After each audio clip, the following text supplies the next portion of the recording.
North Carolina, South Carolina, Texas, Florida, Puerto Rico, so many places. And we have another one coming in, a big one, much bigger than they anticipated a week ago, 7 days ago. I heard for the first time there was a very small drop of weather that looked like it was forming, and now it's pretty close to a Category 3 if it's not already a Category 3. So we are very well prepared. FEMA's ready. We're all ready. Spoke with Governor Scott. Spoke to everybody that you have to speak to, and I think that hopefully we'll get lucky, but maybe that won't happen. But we're prepared. I wanted to do this because Nikki Haley, Ambassador to the United Nations, has been very special to me. She's done an incredible job.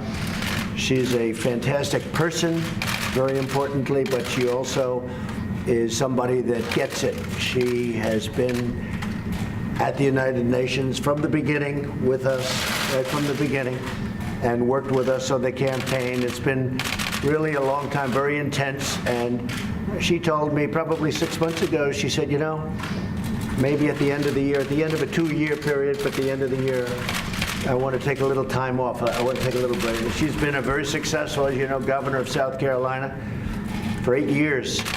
And then she did this, and this is possibly even more intense with what's going on in the world, and very dangerous and a lot of things. But she's done a fantastic job, and we've done a fantastic job together. We've solved a lot of problems, and we're in the process of solving a lot of problems. At the beginning, North Korea was a massive problem, and now we're moving along. It's moving along really nicely. I can speak for Secretary of State Mike Pompeo. He thinks the world of Nikki, and so we're all happy for you in one way, but we hate to lose. Hopefully you'll be coming back at some point, but you want to just in maybe a different capacity. You can have your pick. But I just want to let you know. So at the end of the year, Nikki will be leaving, and we'll be in constant touch. I know that. Whenever you have any ideas, you're going to call me because you know all the players. And that was really the thing I think she did best at the United Nations. She got to know the players. She got to know China, Russia, India. She knows everybody on a very first-name basis, and they like her. Except for maybe a couple, which is normal, right? They can't all like you, but they do. They really like her, and I think maybe more importantly, they respect her. So, Nikki, I just wanted to tell you that we will miss you. We'll be speaking all the time, but we will miss you nevertheless, and you have done a fantastic job, and I want to thank you very much. Thank you. Thank you very much. Thank you.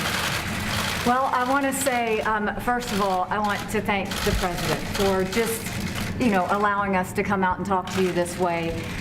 It has been an honor of a lifetime. I said I am such a lucky girl to have been able to lead the state that raised me and to serve a country I love so very much has really been a blessing, and I want to thank you for that. But I'm most excited. Look at the 2 years. Look at what has happened in 2 years with the United States on foreign policy. Now the United States is respected. Countries may not like what we do, but they respect what we do. They know that if we say we're going to do something, we follow it through, and the President proved that, whether it was with the chemical weapons in Syria, whether it's with NATO, saying that other countries have to pay their share. I mean, whether it's the trade deals, which have been amazing. They get that the President means business, and they follow through with that. But then if you look at just these 2 years at the UN, we've cut $1.3 billion in the UN's budget. We've made it stronger. We've made it more efficient. South Sudan, we got an arms embargo, which was a long time coming. 3 North Korean sanctions packages, which were the largest in a generation, done in a way that we could really work towards denuclearizing North Korea. The Iran deal, bringing attention to the world that every country needs to understand you can't overlook all of the bad things they're doing. You have to see them for the threat that they are. I think you look at the anti-Israel bias and the strength and courage that the President showed in moving the embassy and showing the rest of the world we will put our embassy where we want to put our embassy. All of those things have made a huge difference in the U.S. standing, but I can tell you that the U.S. is strong again, and the U.S. is strong in a way that should make all Americans very proud. And I do want to say that it's not just the president I want to thank. The family in general. The First Lady has been nothing but very, very kind to me.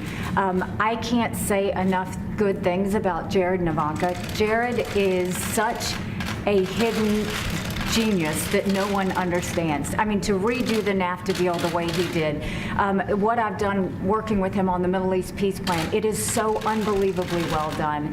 And Ivanka's been just a great friend, and they do a lot of things behind the scenes that I wish more people knew about, because we're a better country because they're in this administration. I also just have to say, certainly thank you to my family. Michael is a saint, and my two little ones, I adore them. And to Team USUN. You know, they sacrificed a lot. They put a lot of time and energy into it, but they have a lot of heart and really wanted to make America proud. And so with that, I'm not leaving until the end of the year. My goal is that we make sure that everything is in good place and for the next ambassador to come in. But it's a great day in the United States, and I'm proud to have been part of the team. Now, I don't have anything set on where I'm going to go. I think that the main thing was I was governor for 6 years, and we dealt with a hurricane, a 1,000-year flood, a church shooting, a school shooting. There was a lot. And then to come in and do 2 years of Russia and Iran and North Korea, it's been 8 years of intense time, and I'm a believer in term limits. I think you have to be selfless enough to know when you step aside and allow someone else to do the job. So thank you, Mr. President. It's been an honor of a lifetime. And I will say this, for all of you that are going to ask about 2020, no, I'm not running for 2020. I can promise you what I'll be doing is campaigning for this one. So I look forward to supporting the president in the next election. That's so good. Thank you, Nikki. Ambassador Haley, you listed off a long list of accomplishments. Why would you want to leave that all behind? Is it really a personal decision because you've been away from your family for so long? Or is there something else too? My family is very supportive. So no, there's no personal reasons. I think that it's just very important for government officials to understand when it's time to step aside. And I have given everything I've got these last 8 years. And I do think that sometimes it's good to rotate in other people who can put that same energy and power into it. So there really is, a lot of people are going to want to say there's a lot of reasons why I'm leaving. The truth is, I want to make sure that this administration, the president, has the strongest person to fight. It was a blessing to go into the UN with body armor every day and defend America. And I'll always do that. I'll never truly step aside from fighting for our country. But I will tell you that I think it's time. And Mr. President, why make the announcement now as opposed to after the midterm? Well, Nikki's going to be staying till the end of the year, which will be just about 2 years. And I just think, and I was just, as Nikki was speaking, I was thinking when we came into office, it was almost inevitable in the minds of many that we were going to war with North Korea. If you ask President Obama, I'm sure he'll tell you that that was by far his biggest problem when we sat and met right here. But that looked like a real problem. Iran looked like a real problem. It was a question of when would they take over the Middle East prior to my coming here, and now Iran is fighting for their lives. They've got riots in all their cities. It's blowing up. Their inflation, their economy is in tatters. And at some point, they'll probably come and want to make a real deal, not the deal that they made, the ridiculous deal that they made. That was unacceptable to me. And so we'll see what happens. But what a difference between Iran when we first came, I'd like to say the day before we came, and also if you look at North Korea, I mean, there was a deal that there was something that was, it was a devastating, potentially devastating problem, and now the relationships are very good. Secretary of State Mike Pompeo just left, had a great meeting, also was in China, also spoke to many of the Asian leaders or went there and had some good meetings, but had a really very good meeting with North Korea and Chairman Kim, and we've just made a lot of progress on so many other fronts also. And I think the world, as Nikki said, the world is really respecting the United States again, much more so than they have in many, many decades. We are respected again, that I can tell you, very much respected again. And people want to be on our side. Even if you look at the votes in the United Nations, I mean, votes that we would normally get no votes, we're getting very strong votes now. So I just want to thank Nikki, and I thought this would be an appropriate way of doing it, because when you write it out on a piece of paper that, you know, Ambassador Haley will be leaving, and you say nice things, people say, well, what's going on? This is the right way to do it. And when you really think somebody's done a terrific job, I felt this was an appropriate way of doing it, and we both liked it. So I just want to thank the ambassador. I just want to thank Nikki, okay? Mr. President, what are you thinking about the successor? Well, we have a number of people that would very much like to do it. It's a great position, and Nikki realizes it. I think she's helped make it a much better position, if you want to know the truth. I think it's become maybe a more glamorous position than it was 2 years ago. Maybe I wonder why, but it is. I mean, she's made it a very glamorous position. She's made it a more importantly, a more important position. So we have, I can almost say, many people that want to do it, and they're very good people. And I'll be talking also to Nikki about that, and to the general about that, and to my staff. But we have many people that are very, very much interested in doing it. You said you just saw Secretary Pompeo. Are you frustrated by the lack of actual announcements that are coming? No, not only am I not frustrated, I think it's incredible what's happening. You're talking about North Korea? It's amazing the way the media, who are you with? With France 24.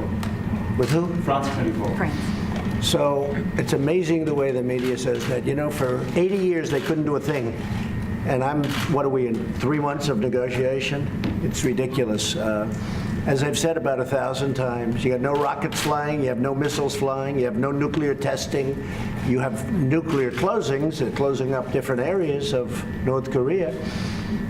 We're getting the remains back. It's already started, of our great heroes. We got our hostages back, and I didn't pay $1.8 billion like the previous administration. I paid nothing.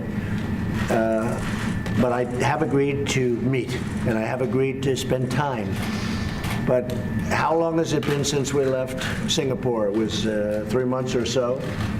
And people say, that's the media saying, like, how can we be negative? Let's see, he's done really well. How can we be negative? Oh, are you disappointed with the speed? I think the speed is amazing. You have no nuclear tests, you have no rockets, and we have a very good relationship with Chairman Kim, which is very important. I like him, he likes me, the relationship is good. Mike Pompeo had a very, very good meeting. I mean, I spoke to him at length yesterday, and he'll be coming back. He'll be back tonight. And so, I mean, just the opposite. I think we've made incredible progress. Beyond incredible. Beyond it. I don't think some of the press, I must be, some of the press really covers it accurately and right, but some of the press really doesn't. Yes, John? Do you want to take this opportunity to tell us when your next meeting with Kim will be and where it will be? Well, it is happening, and we're setting that up right now. That was part of the reason that Mike was going over to meet. They're setting up the meeting, and we'll be announcing that probably a different location. Singapore was fantastic, but we'll probably do a different location. Can you get it to Mar-a-Lago? He'd probably like that. I'd like that too. I think it would be good, but we'll see. We're talking about 3 or 4 different locations. Timing won't be too far away. We've made a lot of progress, and this meeting really is to, you know, people don't realize the importance of the first meeting. I mean, we said point number 1, denuclearization. And for some reason, the press doesn't pick that up. But that was actually point number 1. They've agreed to denuclearization. And they continue to agree. And they continue. Now, we haven't removed sanctions, as you know. You know, people said, what have we done? We haven't removed sanctions. We have very big sanctions. I'd love to remove them, but we have to get something for doing Any it. chance the meeting could be on U.S. soil? Well, you know, I don't want to embarrass anybody by asking. I think eventually we're going to have lots of meetings on U.S. soil and on their soil, by the way. It's just, you know, that's a two-way street, on their soil also. I think that the country of North Korea is going to be a very successful country.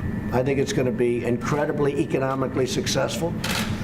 And I want to make it that way. I think it's going to be good. Other countries, other people, entrepreneurs, banks, I will tell you, they're calling, wanting to go there and wanting to invest. At some point, when Chairman Kim makes that decision, I think he's going to unleash something that's going to be spectacular, really spectacular. And I think he knows it, and I think that's one of the reasons that we're having very successful conversations. I think he wants to get on with it. Mr. President, when will a successful Yes. Ambassador Haley be named? Excuse me? When will a successor to Ambassador Haley be named? When? What is it? When will a successor be named? Oh, I would say we'll name a successor, I don't know, within the next 2 or 3 weeks. Maybe sooner. Mr. President, have you spoken to the Saudis about the missing Washington Post columnist?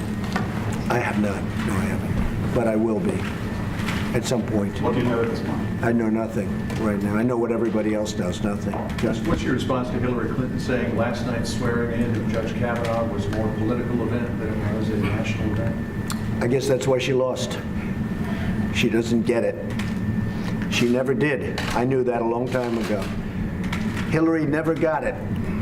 That's why she lost. Anything else? Sir, the midterms are in 4 weeks. Yeah. What's your prediction right now for the GOP, and how's your stamina out on the campaign trail? I think we're going to do well. What you people would say, I guess, if you saw there was a 5% drop-off, you'd say there's something wrong with the president. You would say, but no, I'm going to Iowa tonight. We have a big, big crowd. We're going to make a big announcement tonight, by the way, in Iowa. We're going to be making a very big announcement. And I have to say the farmers are so thrilled with the USMCA, the new agreement. I don't use the word NAFTA because NAFTA was a disaster for our country. NAFTA, we lost millions and millions of jobs, thousands and thousands of factories and plants, and bad for farmers. You look what happened. Farmers over the last 15 years, it's only gone down. Now they're going to go up. We just opened up Mexico. We just opened up Canada. And it's great for our farmers. But I'm going to Iowa tonight, and we'll be talking a little ethanol tonight. And got some great things planned. And speaking of that, I will say, if you look at industries, the steel industry in this country is back like nothing I've ever seen before. In a period of 6 months since we started doing what I'm doing, the steel industry has literally revived. U.S. Steel is opening up 8 plants. Nucor is opening up. The steel industry in our country is really, really hot. So it's really been great. But I'll be going to Iowa tonight. What about Secretary Pompeo's meeting in China? How did that go? Very well. Very well. No, we're very well. We have a very good relationship with China. But they took out $500 billion out of our country for many years, each year, and we just can't let that happen. This should have been talked about by people in this chair for many years. Look, for years and years, they were taking out $200, $300, $400, and even $500 billion a year. We helped rebuild China. If we don't do that, China's not where they are right now. And that's fine with me, but we're not doing it any longer. You promised more tariffs on China if they retaliate. Oh, sure, absolutely. Are you going to go forward with that? 100%. If they do that, if they retaliate, what does retaliate mean? They've already retaliated. They've taken out $500 billion. I think that's the ultimate retaliation. Now, look, China wants to make a deal, and I say they're not ready yet. I just say they're not ready yet. And we've canceled a couple of meetings because I just say they're not ready to make a deal. We can't have a one-way street. It's got to be a two-way street. It's been a one-way street for 25 years. We've got to make it a two-way street. We've got to benefit also. Okay? Thank you. Any other questions?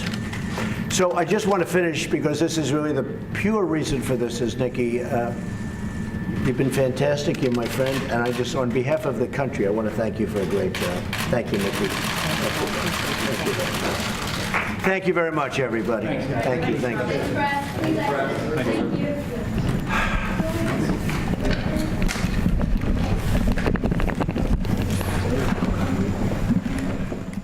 You've been listening to President Trump and UN Ambassador Nikki Haley. UN Ambassador Nikki Haley offering her abrupt resignation from her diplomatic post.